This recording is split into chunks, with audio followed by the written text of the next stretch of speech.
Okay, thank you very much, sir, for this privilege to conduct an interview, for accepting my interview, actually. And so, our first question is going to be on your career as a lecturer and also the H.O.D of this department, Political Science and International Relations Department. It's such a huge position to hold, and you've been trying. So my question is, what prompted you into this career path? What is your what motivated you?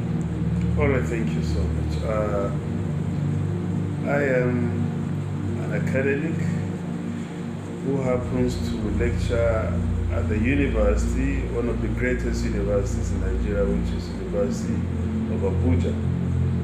And I happen to find myself in this particular line by destiny, because I never thought I would be able to finish even primary school. My mother did not go to primary school. My dad did not attend primary school. So I was born and brought up when I was sent to primary school, and we learned about the difficulties of finishing primary school, especially at common entrance. Then I became discouraged, asking myself, how could I even write common entrance? So luckily enough, and when I was in primary school, I was an original dodger, because the school never closed with me.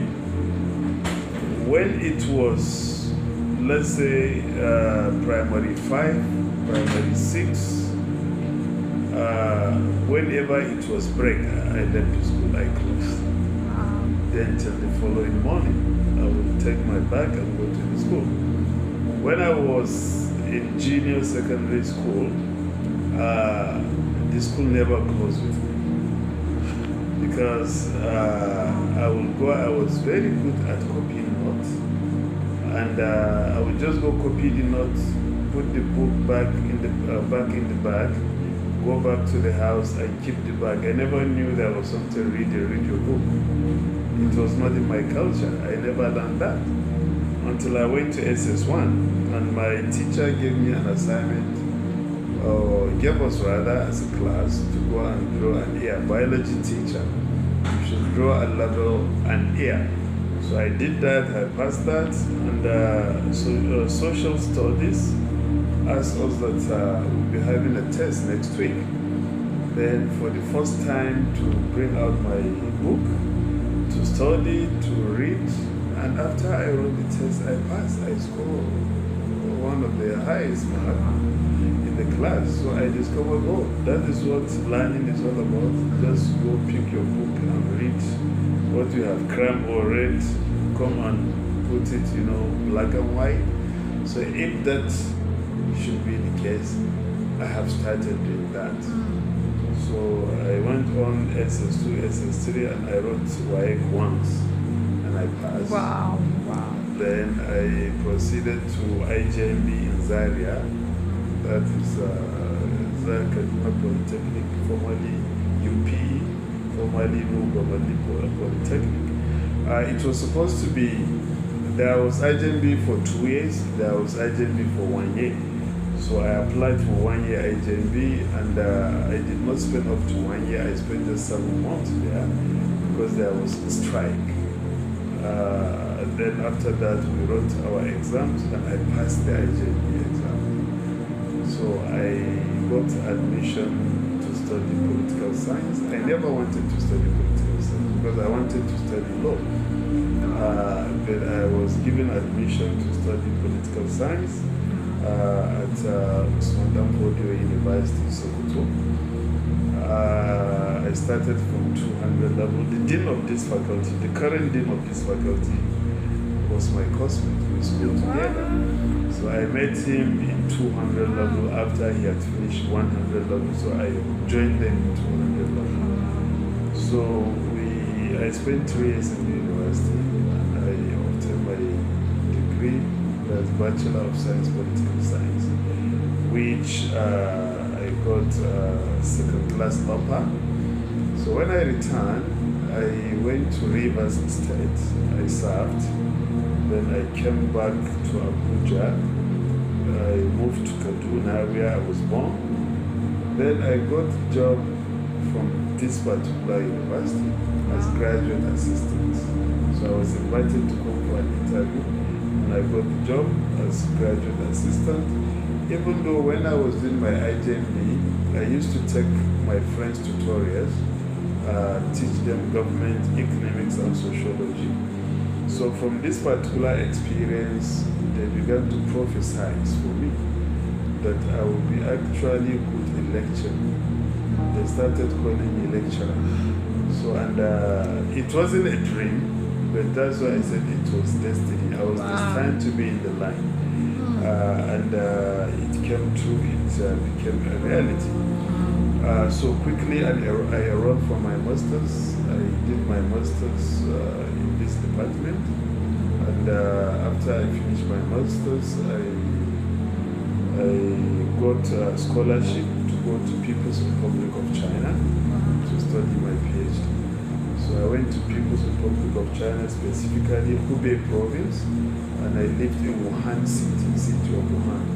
I attended Huazhong Shifan Daishu, which is Huazhong Normal University.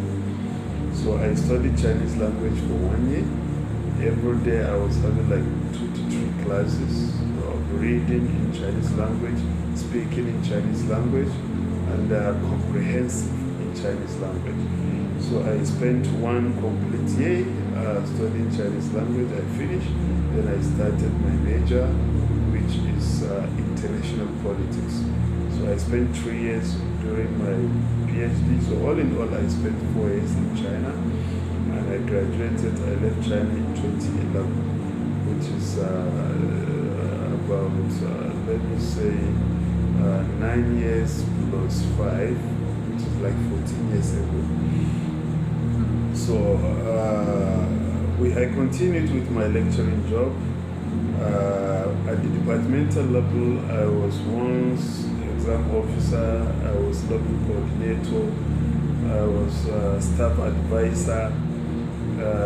Then I went to serve at CDL, Center for Distance Learning of this university, as deputy director.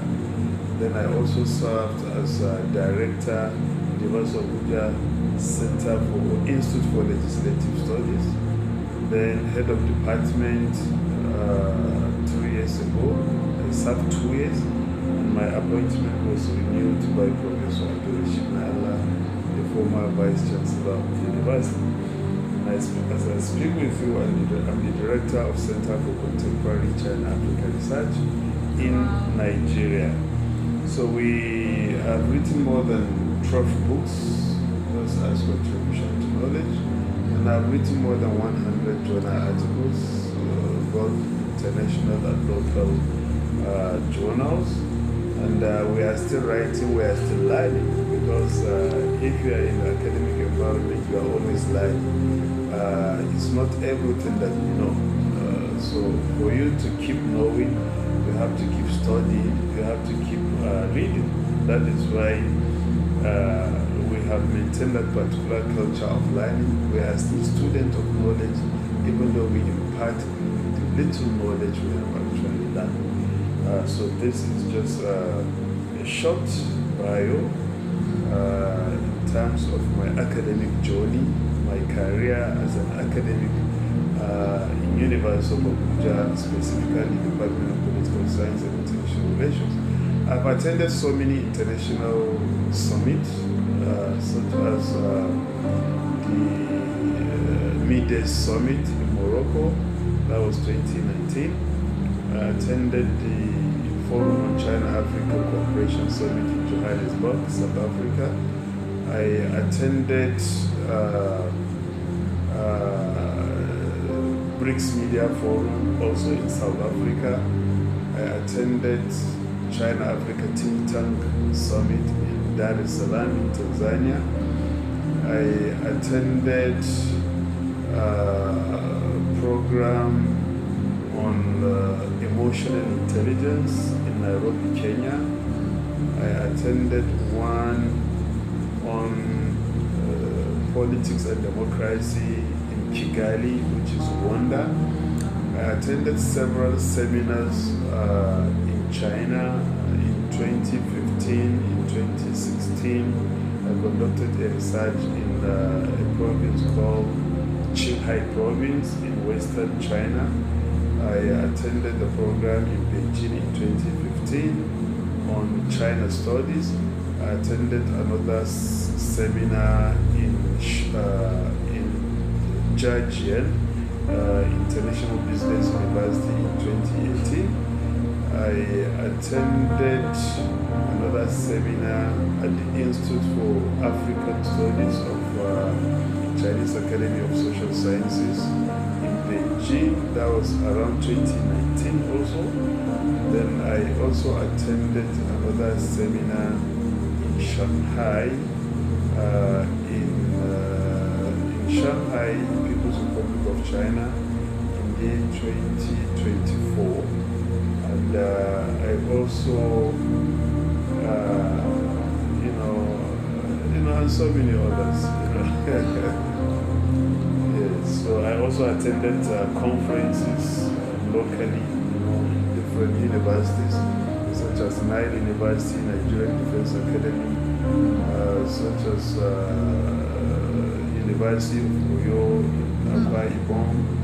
I was at the National Institute for International Affairs in Victoria Island in Lagos, University of Abuja here, and many other places.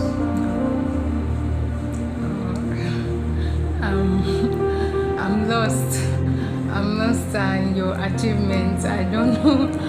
Wow. This is great. Wow. Congratulations. This is amazing, actually. Wow. Very spectacular. Wow. You're a great man. Wow.